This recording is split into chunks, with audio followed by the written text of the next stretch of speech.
অনেক দিন আগের কথা। বাংলার এক অজানা প্রান্তে ছিল একটি গ্রাম, জামালপুর। এই গ্রামটা ছিল অভিশপ্ত। সূর্য ডুবে গেলেই গ্রামের মানুষজন দরজা জানালা বন্ধ করে দিত। কেউ বাইরে বের হতো না, কারণ রাত নামলেই এই গ্রামে কিছু একটা জেগে উঠত। এই গ্রামেই থাকত এক ছেলে, ইমরান। সে থাকত তার মায়ের সঙ্গে। তার বাবা অনেক আগেই মারা গেছে। ইমরানদের বাড়ি ছিল গ্রামের একেবারে শেষ প্রান্তে। বাড়ি ফিরতে হলে তাকে পার হতে হতো নির্জন আর অন্ধকার এক পথ। একদিন এশার নামাজ পড়ে ইমরান দেরি করে বাড়ির পথে রওনা দিল। চারপাশে তখন নিস্তব্ধতা। কোনো কুকুরের ডাক নেই, কোনো পাখির শব্দ নেই, শুধু ইমরানের পায়ের আওয়াজ। হঠাৎ তার মনে হলো কেউ যেন তার পেছনে হাঁটছে। সে থেমে গেল, ধীরে ধীরে ঘুরে তাকালো, কিন্তু পেছনে কেউ নেই। তবুও তার বুক ধক ধক করতে লাগল। অজানা ভয়ে সে হাঁটার গতি বাড়িয়ে দিল, কারণ ইমরান জানত এই গ্রামের রাত কখনো নিরাপদ নয়।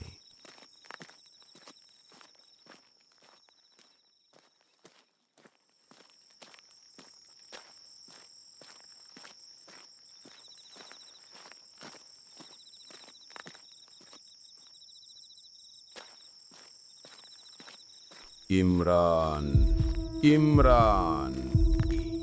ইমরান থমকে দাঁড়ালো। তার বুক ধড়ফড় করতে লাগল। কে ডাকছে আমাকে?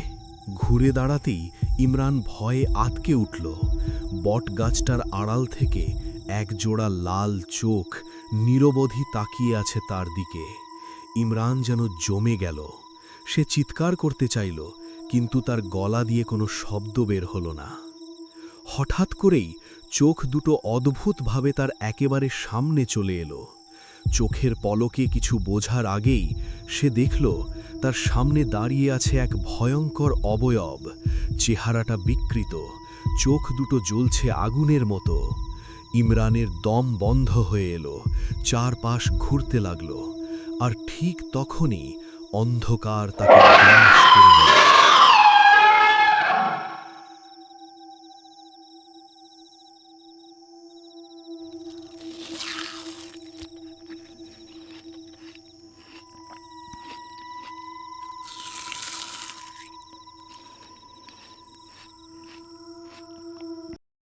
ভোর হতেই গ্রামের মানুষজন একটা ভয়ঙ্কর খবর পেল।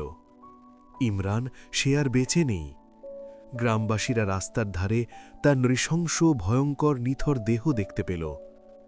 চারদিকে নেমে এলো স্তব্ধতা। কেউ কথা বলছে না। খবরটা পৌঁছতেই ইমরানের মা ছুটে এলো ছেলেকে দেখতে। সে মাটিতে লুটিয়ে পড়ল। আমার ছেলে, আমার ইমরান, আমি তো সব হারালাম। আমি একা হয়ে গেলাম। আমি কি নিয়ে বেঁচে থাকব? তার কান্নায় সেই সকালটা আরো ভয়ঙ্কর হয়ে উঠল। শান্ত হও ইমরানের মা। এভাবে কাঁদলে কি হবে বলো? নিজেকে একটু সামলাও। এখন আমাদের শক্ত হতে হবে। ইমরান আর নেই, তাকে শেষবারের মতো সম্মানের সঙ্গে বিদায় দিতে হবে। চলো, কবর দেওয়ার ব্যবস্থা করতে হবে। না, না, আমার ছেলে যেতে পারে না। ও তো আমাকে ছাড়া কিছুই বুঝতো না। আমি কাকে নিয়ে বাঁচব বলো? কার জন্য ভাত রান্না করব? কার জন্য অপেক্ষা করব? এই ঘরটা এখন শূন্য হয়ে গেল। ইমরান ছাড়া এ বাড়ি আমার কাছে কবরের মতো। হে আল্লাহ, আমার বুকের ভেতর আগুন জ্বলছে। আমি আর সহ্য করতে পারছি না। ইমরান, মা তোকে ডাকে রে।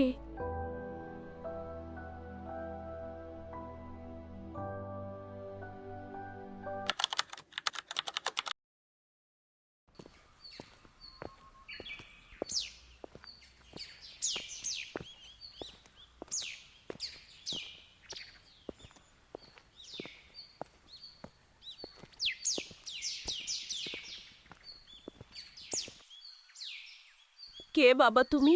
আন্টি, এটা কি ইমরানদের বাড়ি? হ্যাঁ বাবা, ইমরানদেরই বাড়ি। আন্টি, আমি ইমরানের বন্ধু। আমার নাম শুভ। আমরা একসঙ্গে ডিপ্লোমা করেছি। আমি শহরে থাকি। আজকেই খবরটা পেলাম। খুব কষ্ট লাগছে আন্টি। আমি ইমরানকে শেষবারের মতো দেখতেও পারলাম না। আমি বড় একা হয়ে গেছি রে বাবা, কিছুই ভালো লাগে না, শরীরটাও ভালো নেই। আন্টি, এই গ্রামে আসলে কি ঘটেছে? কেন সবাই বলে এই গ্রামটা অভিশপ্ত? যার জন্য আমার বন্ধুকে প্রাণ দিতে হলো, আমি সেই কারণটা জানতে চাই আন্টি। আচ্ছা বাবা, আগে ঘরে উঠে বসো। না আন্টি, আমি ঘরে বসবো না। আমি এখানেই বসছি। আপনি এখানেই বলুন।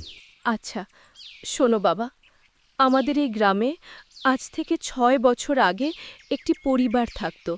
সেই পরিবারে ছিল শুধু মা আর ছেলে।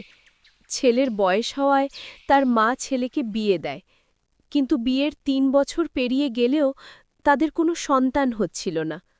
তখন ছেলেটির মা ছেলের বউয়ের উপর ভয়ঙ্কর অত্যাচার শুরু করল। সবসময় তাকে দিয়ে কাজ করাত, এক মুহূর্ত বিশ্রাম নিতে দিত না।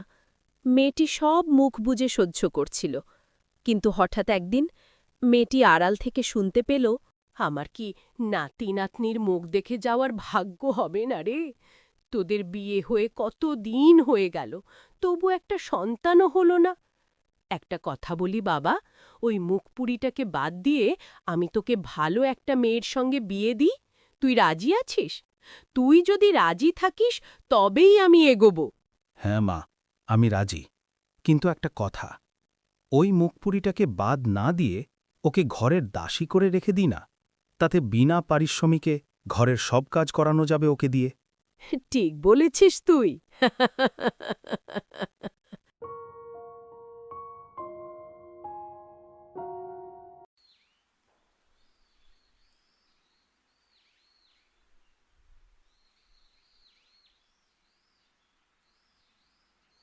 কই মা, দেখো কাকে নিয়ে এসেছি। এ কে? চিনতে পারছিস না? এটাই এখন এই বাড়ির বউ। এ কি বলছো তুমি? আমার সঙ্গে মজা করছো? মজা?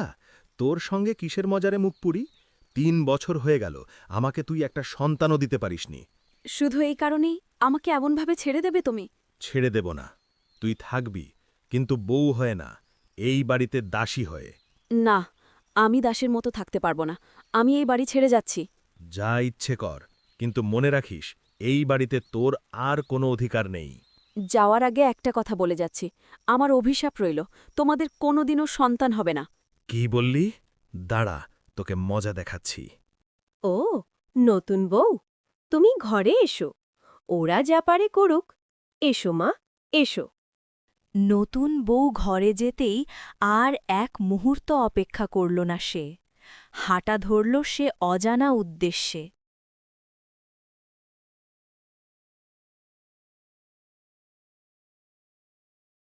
মেয়েটি বাড়ি থেকে কাঁদতে কাঁদতে বেরিয়ে যাওয়ার পরই তার স্বামী ভয়ঙ্কর এক সিদ্ধান্ত নিল।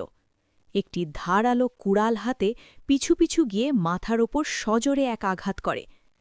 এক আঘাতেই মৃত্যু ঘটে তার।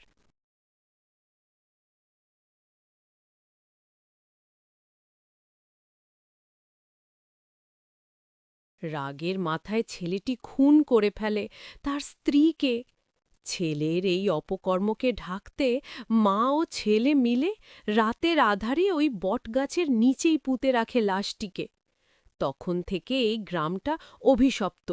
ওই মেয়েটির আত্মা ঘুরে বেড়ায় চারিপাশে, সে কাউকে ছাড়ে না, সবাইকেই মেরে ফেলবে সে। আন্টি, এর কি কোনো প্রতিকার নেই? কি করলে এর থেকে পরিত্রাণ পাওয়া যাবে?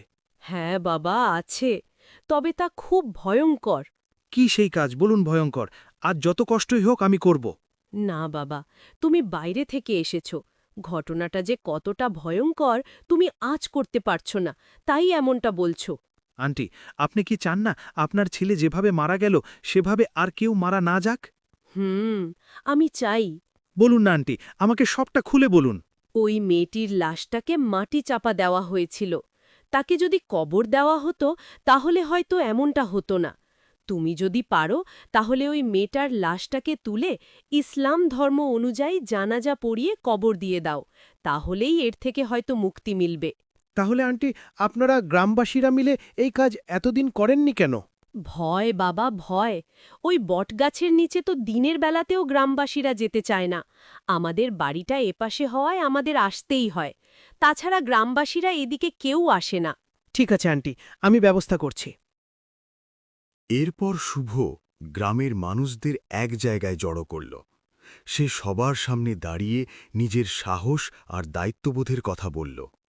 গ্রামবাসীরাও বুঝতে পারল একজন বাইরের অল্পবয়সী যুবক হয়েও শুভ তাদের গ্রামকে বাঁচাতে চায়। তখন তারা বলল, যখন সে আমাদের জন্য এগিয়ে এসেছে, তখন আমরা গ্রামবাসীরা কেন পেছনে থাকব?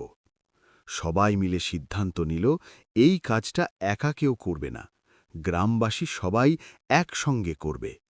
যেই কথা সেই কাজ। সেই দিনই সবাই মিলে যা করার দরকার ছিল তা সম্পন্ন করল। আর ঠিক তখনই জামালপুর গ্রাম মুক্ত হল সেই ভয়ঙ্কর অভিশাপ থেকে।